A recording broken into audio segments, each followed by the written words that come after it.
성도 여러분, 안녕하십니까? 오늘은 내가 가장 아끼는 것, 이런 제목으로 하나님의 말씀을 드리겠습니다. 시작하는 찬미 418장. 주의 것이 되려 하오니 가르쳐 주소서. 주의 뜻을 행키 원하니 도와주소서. 온전히 주의 것이 되고자 온전히 내가 약속합니다. 세상 쾌락 부귀 명예는 정함이 없으니 보배 예수 얻기 위하여 버릴 마음 있네. 온전히 주의 것이 되고자 온전히 내가 약속합니다. 꿈결 같은 세상 영화를 모두 다 버려도 예수 나와 함께 계시면 안위 됩니다. 온전히 주의 것이 되고자 온전히 내가 약속합니다. 하늘에 계신 하나님 아버지,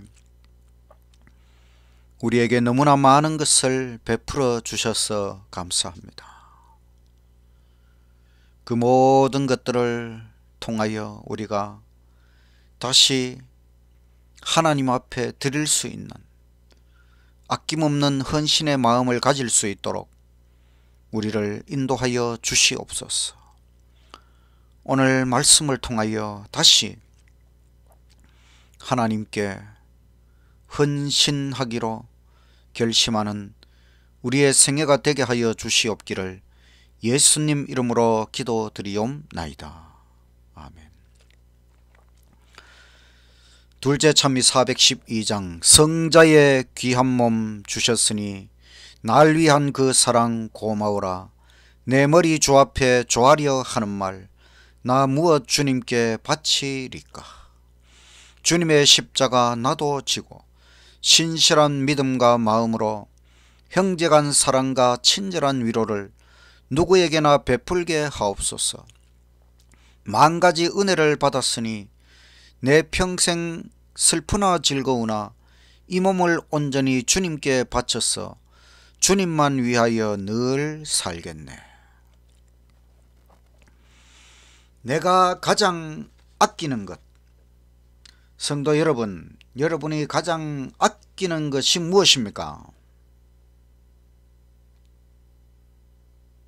정말로 아끼는 것이 무엇입니까? 한번 생각해 보십시오. 그런데 그것을 하나님께 드릴 수 있습니까? 저도 가장 아끼는 것이 있습니다.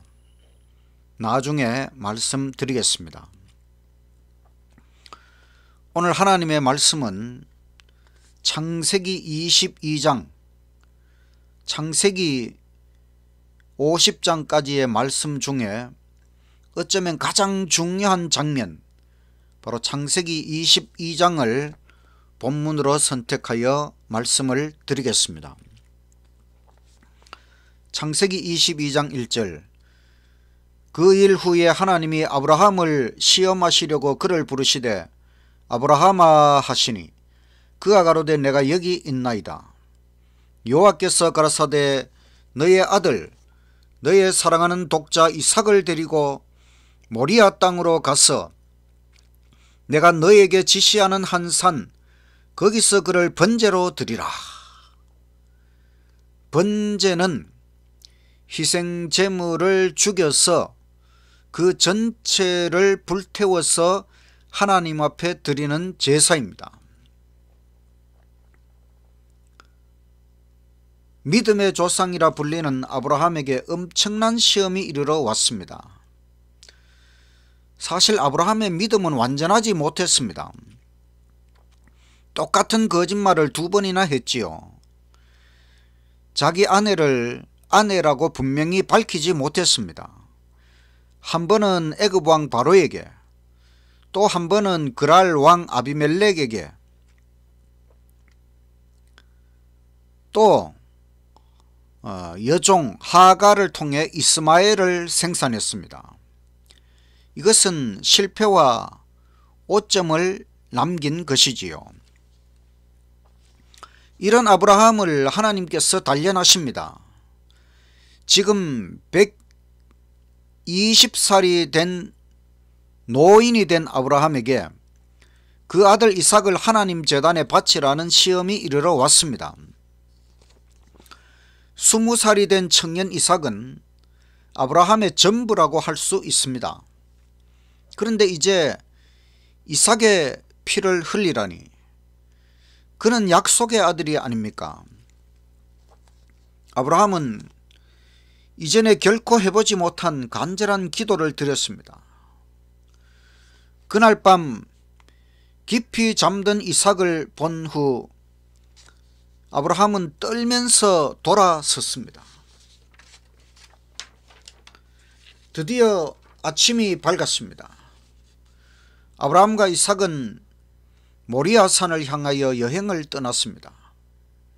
아버지와 아들의 말없는 여행이었습니다. 아브라함의 인생에서 가장 길었던 하루가 지나갔습니다. 그날 밤도 잠을 이루지 못하고 밤새도록 기도하였습니다. 또 그 다음날 긴 하루가 지나갔습니다. 또 밤새도록 기도하였습니다. 드디어 셋째 날 모리아산을 오르는 아버지와 아들을 상상해 보십시오. 마침내 그들은 약속의 장소에 도착하였습니다. 아브라함은 떨리는 음성으로 하나님의 기별을 아들에게 알렸습니다. 아들 이삭은 자원하여 순종하였습니다. 이삭은 자신을 하나님께 드리는 것을 영광으로 생각하였습니다. 아버지와 아들은 마지막으로 포옹을 나누었습니다. 창세기 22장 9절, 하나님이 그에게 지시하신 곳에 이른지라 이에 아브라함이 그곳에 단을 쌓고 나무를 벌려놓고 그 아들 이삭을 결박하여 단 나무 위에 놓고 손을 내밀어 칼을 잡고 그 아들을 잡으려 하더니 여호와의 사자가 하늘에서부터 그를 불러 가라사대 아브라함아 아브라함아 하시는지라. 아브라함이 가로되 내가 여기 있나이다 하매. 12절, 사자가 가라사대 그 아이에게 너의 손을 대지 말라. 아무 일도 그에게 하지 말라. 너가 너의 아들 너의 독자라도 내게 아끼지 아니하였으니 내가 이제야 너가 하나님을 경외하는 줄을 아노라. 아브라함은 자신이 가장 아끼는 것을 아낌없이 하나님께 드렸습니다. 그때 하나님의 말씀, 이제야 너가 하나님을 경외하는 줄을 아노라. 하나님을 경외한다는 것은 무엇을 의미합니까? 내가 가장 아끼는 것까지도 하나님께 아낌없이 드릴 수 있는 것, 이것이야말로 참으로 하나님을 경외하는 것입니다. 아브라함이 눈을 들어 살펴본 적 한 수양이 뒤에 있는데 뿔이 숯불에 걸려 있었습니다. 아브라함이 가서 그 수양을 가져다가 아들을 대신하여 번제로 하나님 앞에 드렸습니다. 보조와 선지자 13장에는 선지자께서 이 장면을 설명하면서 온 하늘이 주목하여 보았다고 했습니다. 구속의 신비 위에 빛이 비쳤다고 했습니다. 천사들은 인간의 구원을 위한 하나님의 준비가 무엇인지 분명히 이해하였다고 했습니다. 성서 표상학적으로 볼 때 아브라함과 이삭의 제단은 십자가 구속 사건의 가장 극적인 예표입니다. 이삭은 독자이지요. 바로 독생자이신 예수님을 표상하는 것입니다. 모리아 산의 제단은 바로 훗날 예루살렘 성전이 세워집니다. 바로 예수님께서 십자가를 지고 돌아가신 곳이 바로 예루살렘입니다. 아브라함과 이삭이 3일 동안 여행을 한 것은 예수님께서 죽으신 3일을 표상하는 것입니다. 이삭이 등에 지고 간 쪼갠 나무 등짐은 바로 십자가를 지고 가시는 예수님을 상징하는 것이지요. 또 아브라함이 들고 간 불과 칼은 죄에 대한 하늘 아버지의 심판과 진노를 나타내는 것입니다. 불칼 같은 쇠키나 하나님의 영광, 그것이 진노가 될 수 있는 것입니다. 또 죄를 심판하시는 하나님의 최후의 유황불을 상징한다고 할 수도 있습니다. 이삭의 자원하는 순종은 아버지의 원대로 되도록 해달라고 하는 예수님의 겟셋마네의 기도가 떠오릅니다. 또 아버지와 아들이 동행하는 것은 바로 십자가 위에서 성부와 성자의 분리의 고통을 표상하는 것입니다. 로마서 8장 32절에 자기 아들을 아끼지 아니하시고 우리 모든 사람을 위하여 내어주신 이가 어찌 그 아들과 함께 모든 것을 우리에게 은사로 주지 아니하시겠느냐. 하늘 아버지께서는 자기 아들을 아끼지 아니하시고 우리에게 주셨습니다. 또 요한복음 3장 16절에 하나님이 세상을 이처럼 사랑하사 독생자를 주셨다. 이는 저를 믿는 자마다 멸망치 않고 영생을 얻게 하려 하심이니라. 독생자라고 하는 건 하나뿐인 것, 유일한 것, 하나님께서 가장 아끼는 것을 우리에게 주셨습니다. 하나님께서 예수님을 주셨습니다. 그것은 바로 예수님을 죽이셨다는 것이지요. 십자가는 예수님이 죽으시는 것이고 또 아버지 하나님께서 예수님을 죽이시는 고통입니다.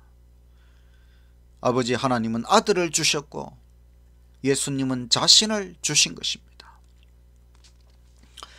예수님은 단지 3일만 죽으셨는가? 저는 이 문제로 신학적인 고민을 꽤 오랫동안 했습니다. 그런데 제가 내린 결론은 신학적으로는 신성의 죽음이 아니라 인성의 둘째 사망을 경험하신 것입니다. 왜냐하면 하나님의 신성은 죽을 수가 없습니다. 그렇지만 체험적으로는 인성의 죽음을 마치 신성의 죽음처럼 경험하셨습니다. 예수님께서 십자가 위에서 죽으실 때에 사탄은 유혹하기를 너가 여기서 죽으면 정복자로서 무덤에서 부활할 수 없다고 유혹했습니다. 예수님은 자기 자신의 영생을 포기하는 체험을 십자가 위에서 하신 것입니다. 예수님께서는 그런 엄청난 희생과 고통이었지만 그 잔을 중간에 포기하지 않으시고 다 마셨다고 하는 것입니다. 십자가는 신성의 죽음과 거의 같은 인성의 둘째 사망, 아버지와 아들 하나님이 완전히 분리되는 체험입니다. 삼위일체의 분리의 고통, 얼마나 엄청난 것이었을까요? 우리는 이런 주제에 대하여 계속적인 연구가 필요합니다. 저는 결혼하여 첫 딸을 낳았습니다. 그런데 그 아이가 태어난 지 26일 후에 어떤 여자가 와서 그 아이를 훔쳐갔습니다. 우리는 너무나 큰 절망에 휩싸였고 우리의 가슴은 무너지는 것 같았습니다. 그러나 3주 바로 21일 후에 하나님께서 기적적인 방법으로 그 아이를 찾도록 해 주셨습니다. 이 사건을 경험하면서 저는 하나님의 희생과 사랑의 마음을 좀 더 깊이 이해할 수 있었습니다. 겨우 한 달 정도 같이 지낸 아이와의 이별이 이처럼 고통스러웠는데 하나님의 고통은 어떠했을까? 하나님 아버지와 아들 독생자 예수님은 영원전부터 사랑으로 하나이신 삼위일체 하나님이십니다. 그런데 아버지께서 예수님을 이 땅에 보내셨습니다. 그리고 죽음의 밑바닥 10년 둘째 사망의 고통에까지 내려가게 하셨습니다. 그때 예수님께서 나의 하나님 나의 하나님 어찌하여 나를 버리셨나이까 부르짖으셨습니다. 하나님은 우리를 위하여 이해할 수 없는 놀라운 희생을 하셨습니다. 하나님은 우리에게 가장 아끼는 것을 주셨습니다. 그런데 우리는 하나님을 향하여 무엇을 아끼려고 합니까? 얼마나 많이 아껴왔습니까? 우리가 혹시 하나님께 헌금을 드리면서 아까워하면서 드리지는 않았을까요? 안식일 시간을 아까워하면서 보내지는 않았을까요? 주님 사업을 하면서 마지못해 억지로 하지는 않았을까요? 예배 시간을 아까워하지는 않았을까요? 하나님께 마땅히 드려야 할 것까지도 우리는 아까워하면서 드리지는 않았을까요? 이것이 우리의 죄악이요 본성이요 이기심입니다. 이제는 우리 생애의 모든 면에서 하나님께 아끼지 말도록 합시다. 내가 가장 아끼는 것까지도 하나님께 아낌없이 드릴 수 있는 참으로 하나님을 경외하는 사람이 됩시다. 하나님께서 빼앗아 가시려는 것이 아닙니다. 이삭을 빼앗아 가지 않았습니다. 우리를 시험하십니다. 참으로 하나님을 경외하는지 알아보십니다. 어린 아이에게 과자를 한 봉지 사주고 좀 달라고 해보면 사실 먹고 싶어서가 아니고 아이의 반응을 보려고 과자 좀 달라고 해봅니다. 근데 그 아이는 과자를 사준 사람의 은혜를 잊어버리고 인색해지기 시작합니다. 우리의 모습이 하나님 앞에서 이렇지는 않았을까? 하나님께 대한 우리의 마음이 어떠해야 되겠습니까? 내가 가장 아끼는 것까지도 하나님께 아낌없이 드릴 수 있는 참으로 하나님을 경외하는 사람이 되어야 하겠습니다. 하나님은 우리에게 영원토록 아끼지 아니하시고 마음껏 주시려고 합니다. 그것이 영생의 의미입니다.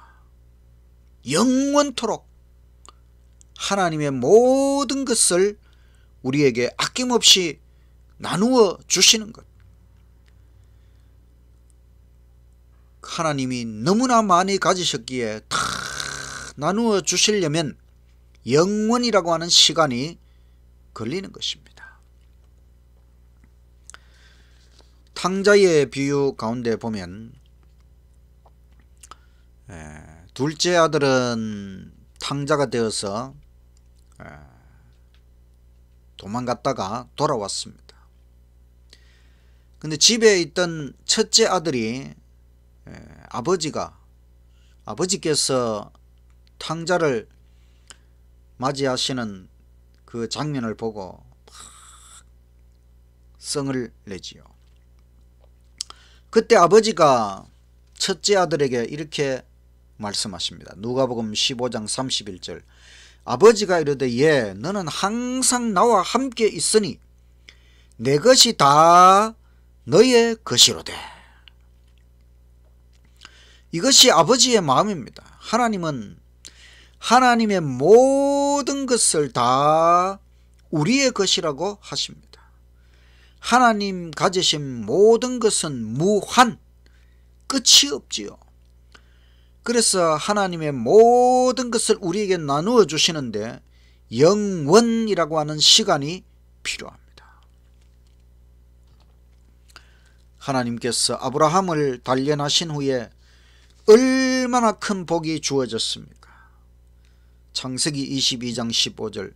여호와의 사자가 하늘에서부터 두 번째 아브라함을 불러 가라사대 여호와께서 이르시기를 내가 나를 가리켜 맹세하노니 너가 이같이 행하여 너의 아들 너의 독자를 아끼지 아니하였은즉 내가 너에게 큰 복을 주고 너의 씨로 크게 성하여 하늘의 별과 같고 바닷가의 모래와 같게 하리니 너의 씨가 그 대적의 문을 얻으리라.